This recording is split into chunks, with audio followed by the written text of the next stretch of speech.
Recording. Hi.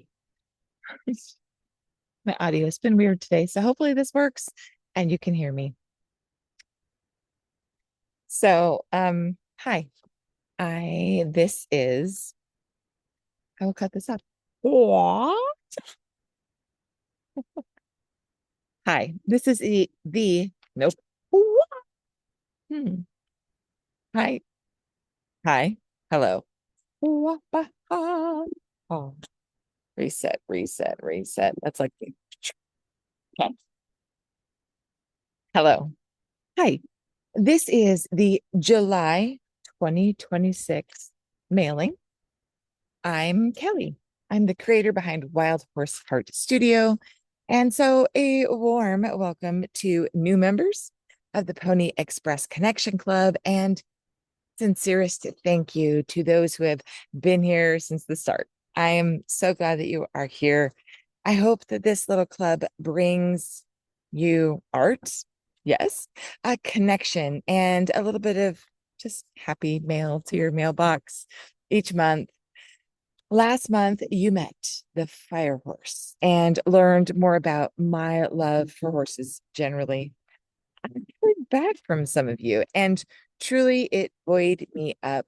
I heard stories of questions asked, conversations opening, tiny moments of listening, pausing, connecting.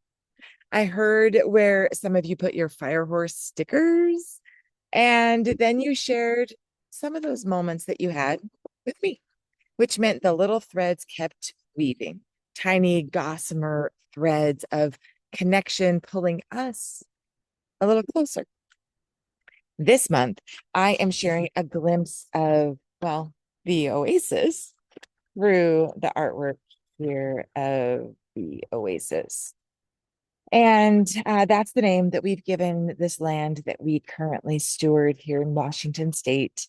The signed print here is just a little window into this place.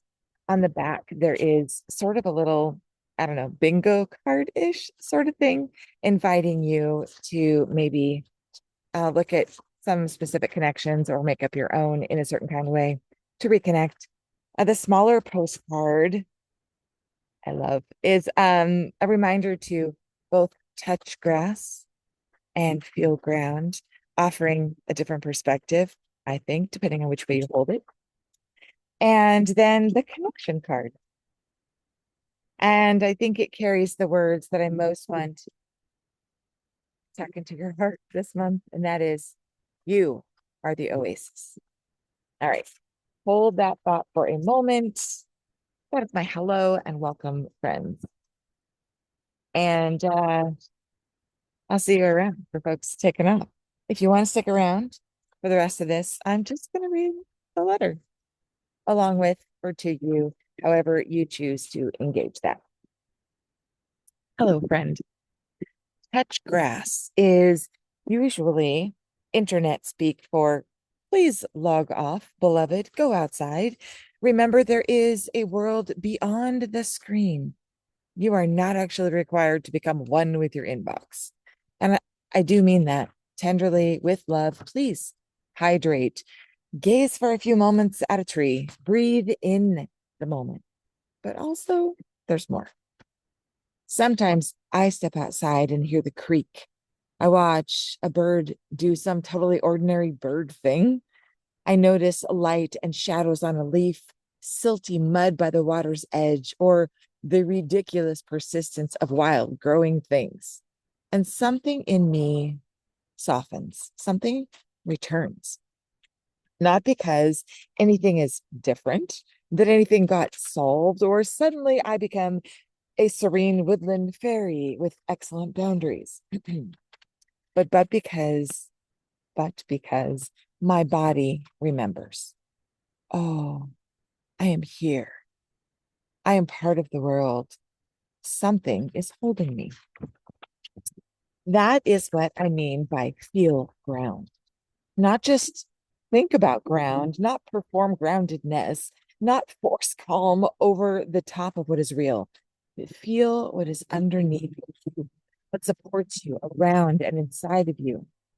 The earth, gravity, the chair, the floor, the breath, the back of the body, the water, your ancestors and teachers, your history, your brave self who got you this far.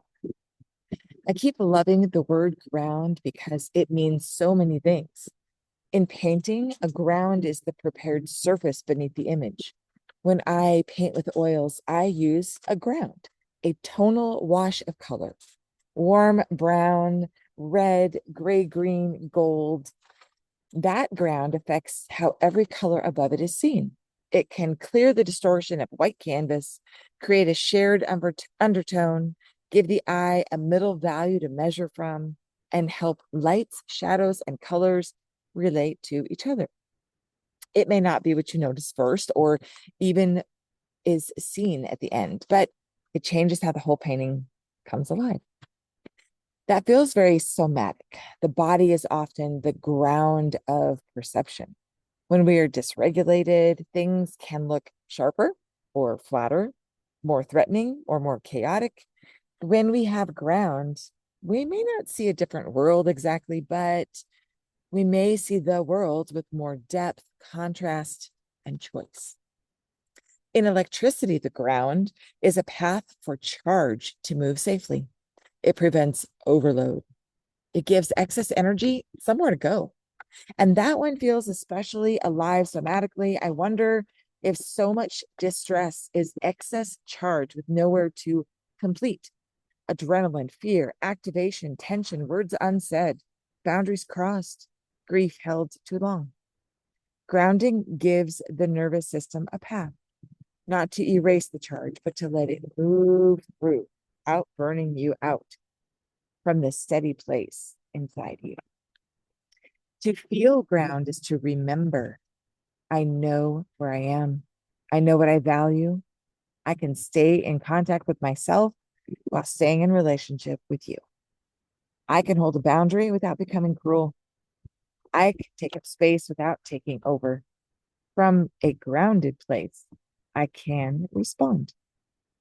There's also the phase common ground, which I find beautiful because it suggests that ground is not only personal, but the effect can be shared.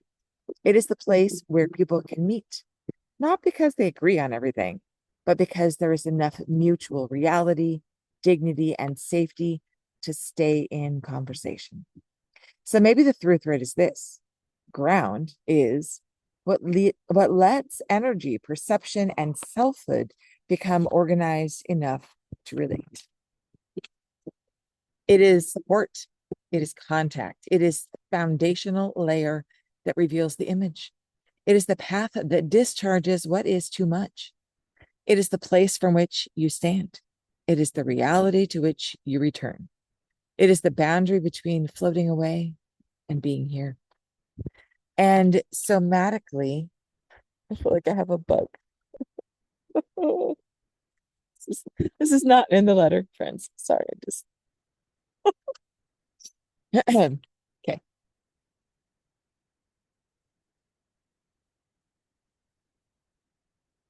Somatically, that makes grounding less like a technique and more like a question. What helps me come back into honest contact with my body, with the moment, with what is true, with what can hold me? Finding ground is not about forcing calm or faking anything. Sometimes grief is here, anger is here, overwhelm is here. Sometimes something needs tending. Finding ground is more like returning to contact with the body, with the outside world, with what is true, with the part of you that knows, the part that knows what a true yes or no feels like, the part that remembers your dignity, even when you forgot for a minute and people pleased your way into resentment, the part that remembers what you feel in your bones, that you stand for and calls you back to yourself. This is where the oasis keeps teaching me. An oasis is not separate from the desert. It is not untouched by difficulty. It is not perfect, polished, or pristine. It is a place where water rises, where growth insists, where life gathers because something nourishing is still present. And maybe that's true of you too. My premise is you are not the oasis because you never get tired. You are the oasis because even in tiredness, there's still water in you, a place of return, a place where truth can sit down for a minute and breathe, a place where connection can begin again. You are enough. Not after the list is done, not after you become more polished, more impressive, more healed, more rested, more anything. You are enough because you are here, breathing, belonging to this living world. You are not incidental. Your power does not have to be loud to be real. Let it move in service of your life and toward the gift that only you can offer. So this month, maybe step outside in some small intentional way. Yes, touch grass. Notice water, stone, tree, sky, bird, dirt, breeze. Let the outside world meet you and let something in you remember there's a wellspring here too. Ground beneath you, a place inside you that has your back, an oasis to explore, cultivate, rest in, draw from, and create. And imagine a world where each of us offers our gifts from that place and knows how to return to it again and again. You are the oasis. With love, Kelly.